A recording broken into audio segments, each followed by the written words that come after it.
On this edition, we start with a campaign to combat a devastating disease.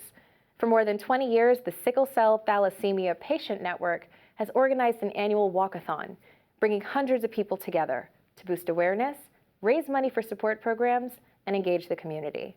Stephanie Chukwuma has more.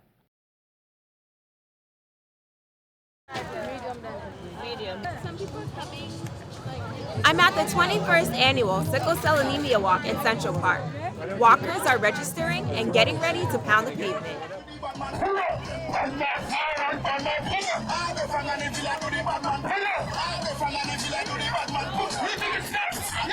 The genetic disease caused red blood cells to form a C shape resembling a sickle. With an estimated 100,000 Americans being affected, spirits are high and joyful. This is a disease where you feel like you're very much alone, and it can be painful, but just seeing everyone out here for this cause is what continues to cause me to push for the fight, and of course the support for a cure and for better assistance with sickle cell. This is one of the few days in the year that we actually get to party and have fun and commune with everybody, you know, whose lives were affected by this disease. But not only that, also the medical professionals who care for the children and adults living with sickle cell disease. We got the chance to speak with the organizer of this walk. Eunice Adekoya has more. I'm sitting here with Donette Carroll, the president of the Sickle Cell Thalassemia Patients Network. Donette, please explain to me exactly what your organization does. Well, the organization is really supportive of the sickle cell community. I'll give you a little background of the organization. We started as a support group, an adult support group, and seeing the needs of the community in terms of education, advocacy, and also support. The organization grew from that standpoint, and now we offer care coordination of services, and we also offer scholarships to individuals who are living with sickle cell and are in college and having a hard time. So amongst what demographic or group of people are more prone to having sickle cell anemia?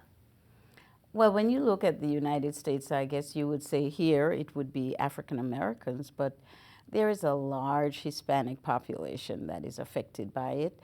And an emerging group of people would be those from the Middle East that you have in Brooklyn.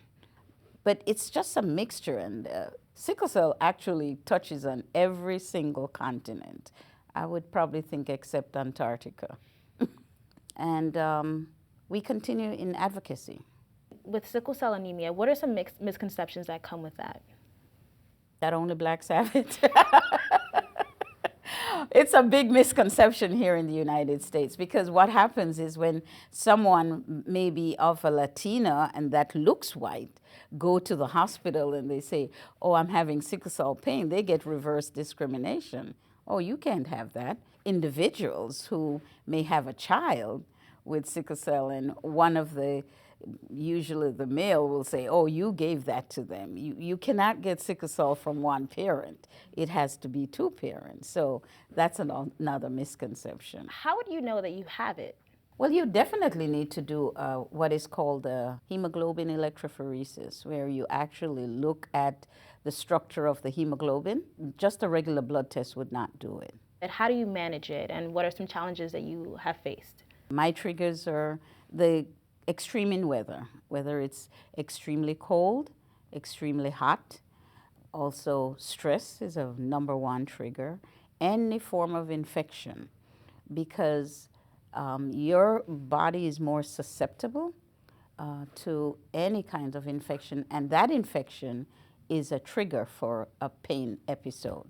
So learning what the triggers are and trying to help your body to deal with it, or help your mind as far as stress is concerned, is key to really managing sickle cell. Besides that, good nutrition, because that's across the board with anything, but especially so with sickle cell.